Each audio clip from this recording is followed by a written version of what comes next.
Comrades and friends, camarades et des amis.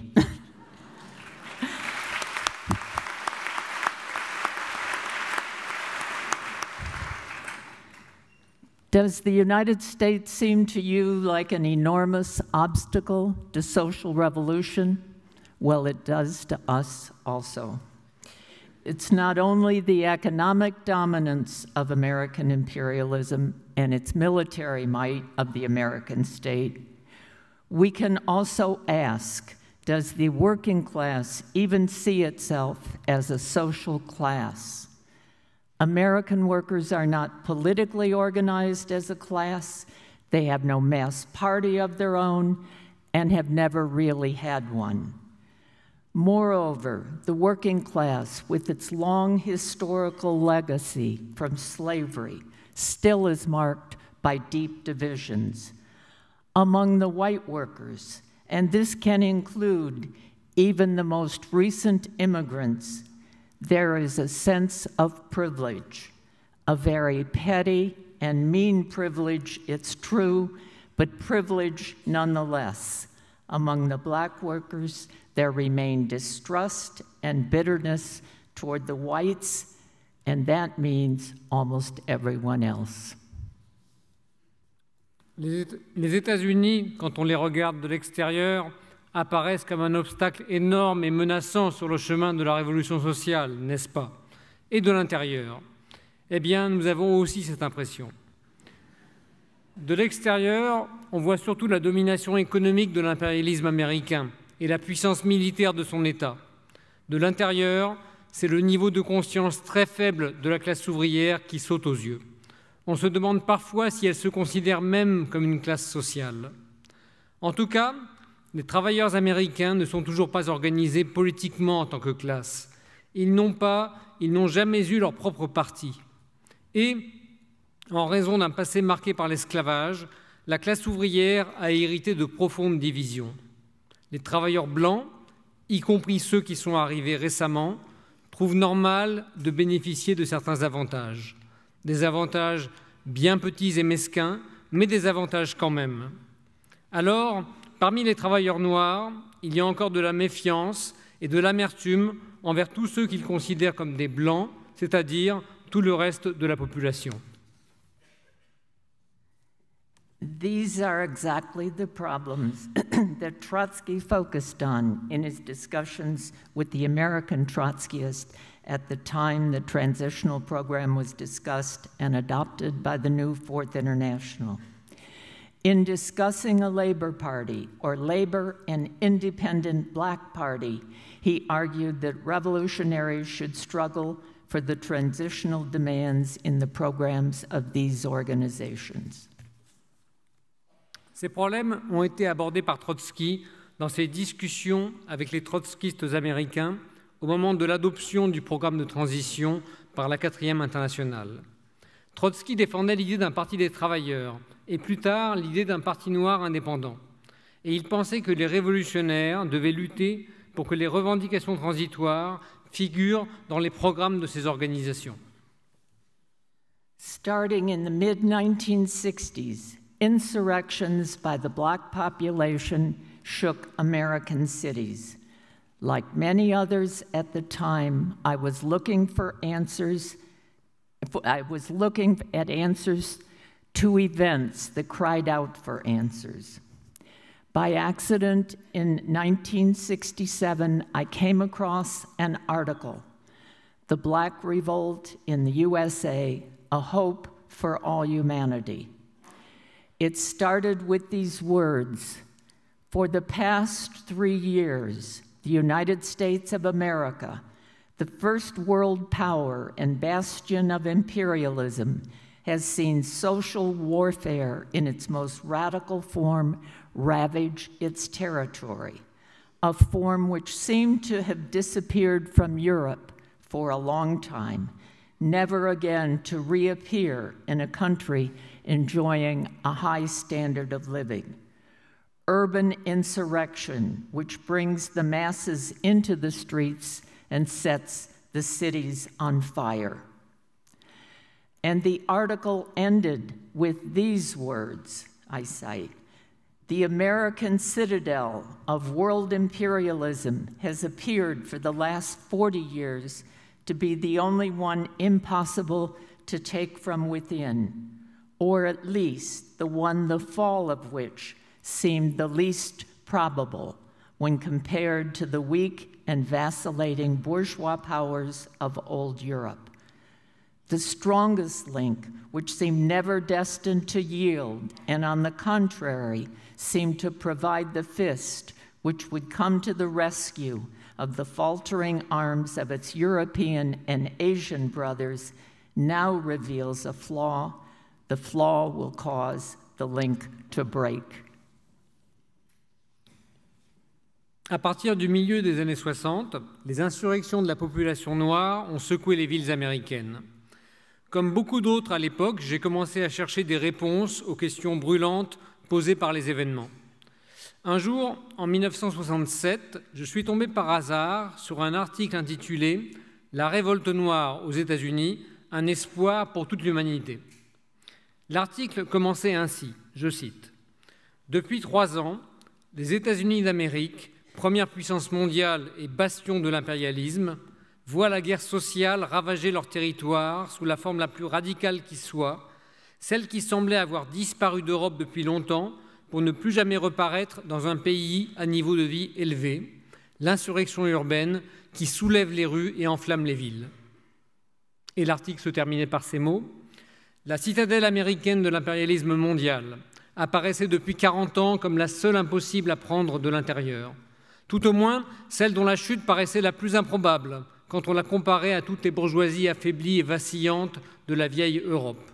Le maillon le plus fort, qui paraissait ne devoir jamais céder et devoir être, au contraire, le point qui viendrait au secours du bras défaillant de ses compères asiatiques ou européens, avait une paille dans son acier. La paille fera céder le maillon. » Fin de citation.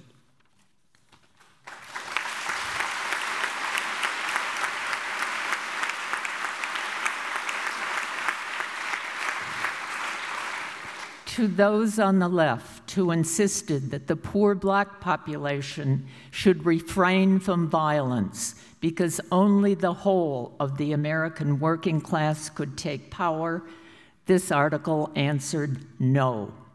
It is through the struggle of the most combative section of that working class that the whole of the working class can be pulled along, not only to understand their common interest, but to gain the same level of consciousness. It is not through propaganda, but in action that the consciousness of both white and black will develop. At the same time, the article made clear the limits of the struggles as they were.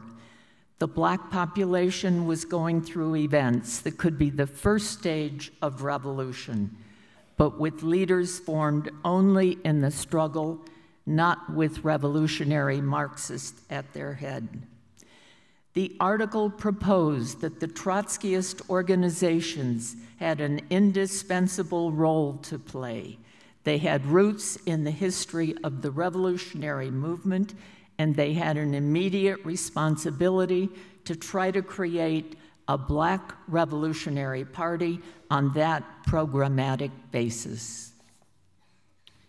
À tous ceux qui, à gauche, demandaient que la population noire renonce à la violence sous prétexte que seul l'ensemble de la classe ouvrière américaine pouvait prendre le pouvoir, cet article répondait non. Il affirmait que c'est la lutte de la partie la plus combative de la classe ouvrière qui pourrait amener tous les travailleurs à comprendre qu'ils ont des intérêts communs et à atteindre le même niveau de conscience. Ce n'est pas par la propagande, mais par l'action que noirs et blancs pourraient acquérir cette conscience. En même temps, l'article précisait les limites de ces luttes. Les événements que vivait la population noire auraient pu devenir la première étape d'une révolution s'il y avait eu des marxistes révolutionnaires à la tête du mouvement et pas seulement des dirigeants formés sur le tas. L'article avançait l'idée que les organisations trotskistes avaient un rôle indispensable à jouer. En raison de leur lien avec l'histoire du mouvement révolutionnaire, elle devait essayer de créer un parti révolutionnaire noir sur cette base programmatique. For me, the article was a thunderbolt. It provided a perspective that I could not find in the American left. I also have to admit, I was amazed to discover it had been written in another country, France. Maybe it was a small lesson in internationalism.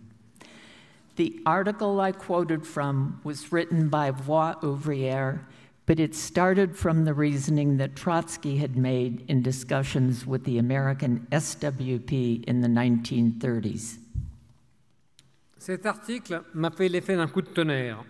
Il ouvrait des perspectives qui n'étaient défendues par personne dans la gauche américaine. Je dois aussi avouer que j'ai été très étonné de voir qu'il avait été écrit dans un autre pays, la France, une petite leçon d'internationalisme en quelque sorte. L'article que j'ai cité a été écrit par Voix Ouvrière, mais il partait du raisonnement de Trotsky dans ses discussions avec le SWP, le Socialist Workers' Party, dans les années 30. In 1967, the opportunity was not realized, and the situation has changed in many ways in the last half century. But the basic situation hasn't changed since then, nor since Trotsky affirmed the following in 1933.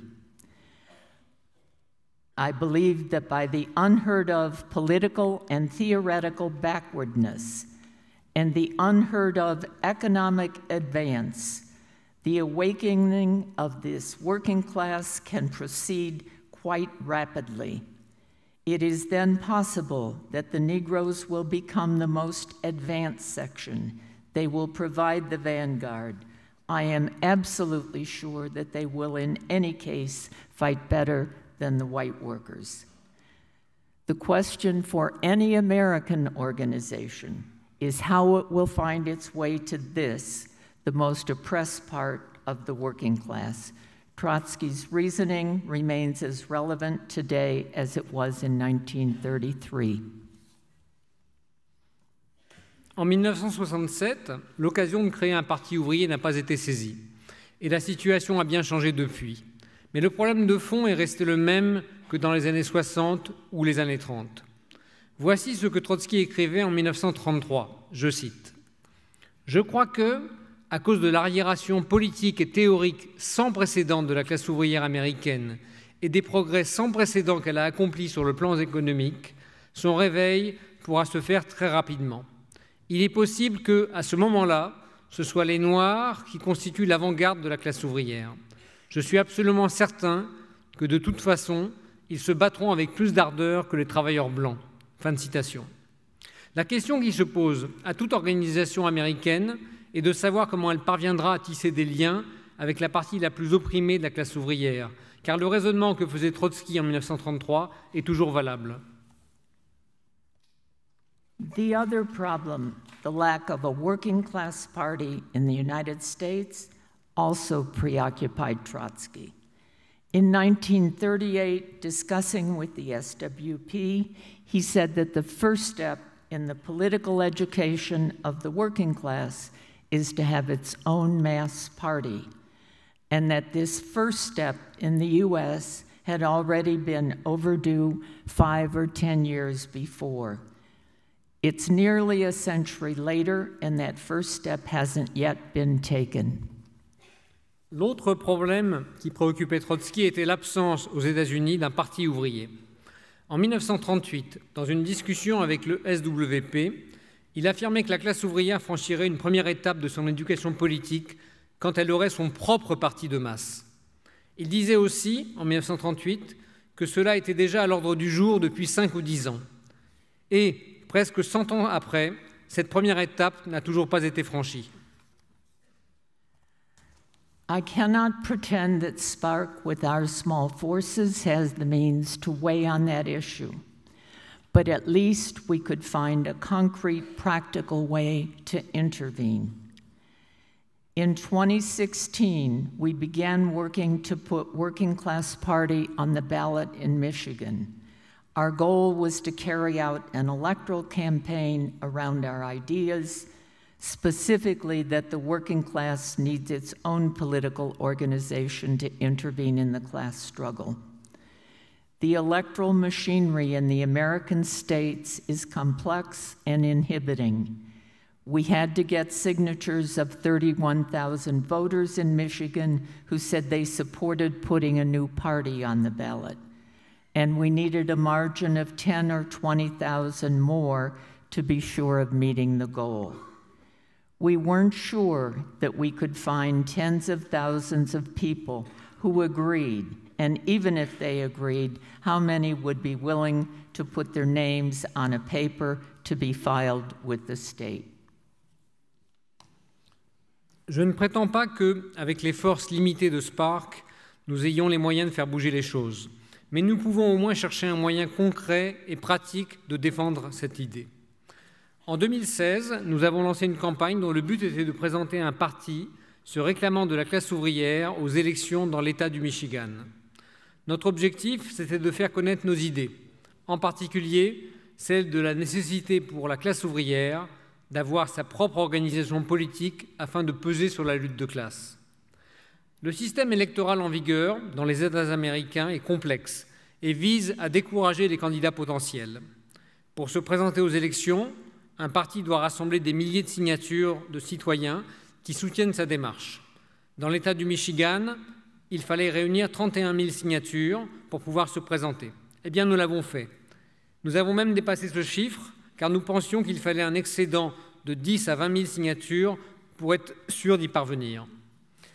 Au départ,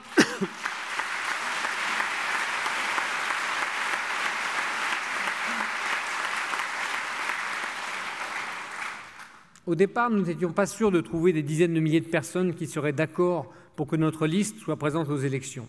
Et même si nous les trouvions, combien seraient d'accord pour signer une pétition qui serait remise aux autorités de l'État? Trotsky discussing the Labor Party slogan with the SWP in response to doubts that the workers were not interested in the idea said, and I quote, "We can measure the mood of the workers only by action and only if the slogan is put on the agenda. But what we can say is that the objective situation is absolutely decisive." He could have been talking directly to us. De facto, the name of this electoral slate on the ballot, Working Class Party, itself became a political slogan in a situation which called for the working class to organize itself politically. It allowed some part of the working class, at least in Michigan where we campaigned, to express their wish to have their own party. Eh bien, Trotsky avait en quelque sorte répondu par avance à cette question. Dans une discussion avec le SWP sur la nécessité de créer un parti ouvrier, il avait répondu à ceux qui prétendaient que les travailleurs se désintéressaient de cette question, je le cite, « C'est seulement dans l'action que nous pouvons connaître l'état d'esprit des travailleurs, et il faut que nos mots d'ordre répondent aux questions qui sont à l'ordre du jour. Dans tous les cas, la situation objective reste l'élément déterminant. » Fin de citation. De fait, le nom de notre liste, le Working Class Party, le Parti de la classe ouvrière, est devenu notre mot d'ordre électoral, car la situation objective réclamait que la classe ouvrière dispose de sa propre organisation politique. Notre candidature a permis à une partie de la classe ouvrière d'exprimer sa volonté d'avoir son propre parti, en tout cas dans l'État du Michigan, où nous avons fait campagne.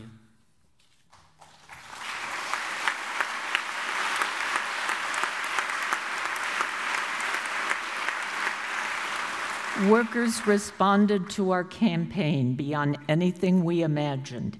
When we first went out on the street asking strangers for their signatures, we met a few blank looks, a few hostile remarks, but many more would grab the petition and say, "Where do I sign?" An anecdote. A comrade was having her hair cut in a shop in rural Michigan. She started to ask the young woman cutting her hair to vote for Working Class Party. The woman drew back and said, "Working class party? What a good idea. Why didn't someone think about this before?"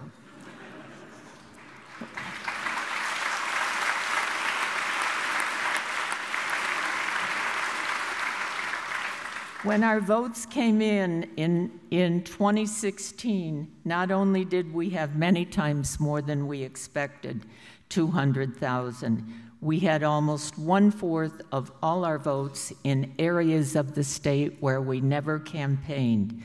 At least some of them must have voted for our candidate simply because for the first time they could vote working class.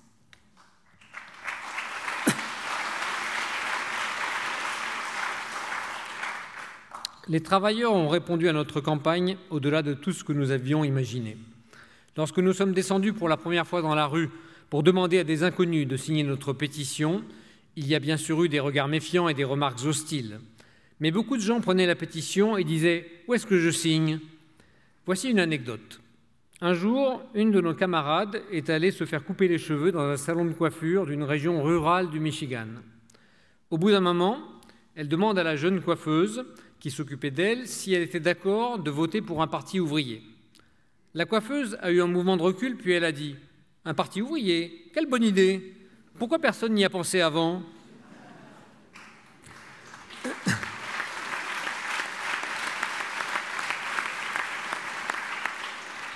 Finalement, nos résultats aux élections de 2016 ont dépassé nos espérances.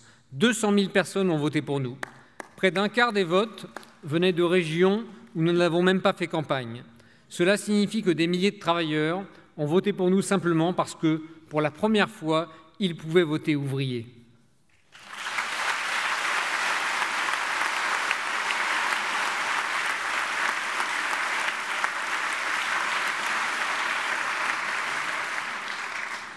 In 1938 already, Trotsky could say that the unions just coming out of the big fights for the CIO had already come to an impasse, and the only way out for the working class was to join together in political struggle to weigh on the class struggle. The SWP itself didn't have the means to offer itself to the working class as this party. Thus, he discussed with the comrades of the SWP ways to intervene in actions of the union to set up a party. Our election campaigns obviously cannot do what Trotsky was discussing in 1938, but it let us intervene at our level about the same problem. The response we got testifies to the relevance of what Trotsky said so many years ago about the American working class, including the idea that things could move much faster than anyone expected in the United States, this big obstacle to revolution.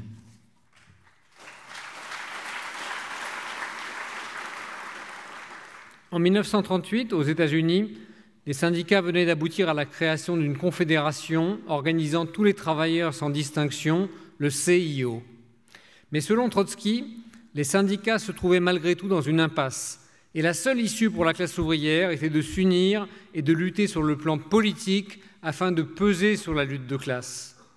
Le SWP n'avait pas les moyens d'être lui-même le parti dont la classe ouvrière avait besoin.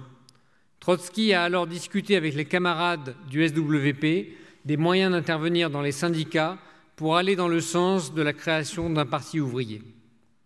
Nos campagnes électorales n'ont pas cette ambition, mais elles nous permettent de nous exprimer à notre niveau sur cette question. Nos résultats témoignent de la validité des idées de Trotsky sur la classe ouvrière américaine, y compris l'idée que les choses pourraient changer plus vite qu'on peut l'imaginer, même dans ce pays qui apparaît comme un obstacle à la révolution.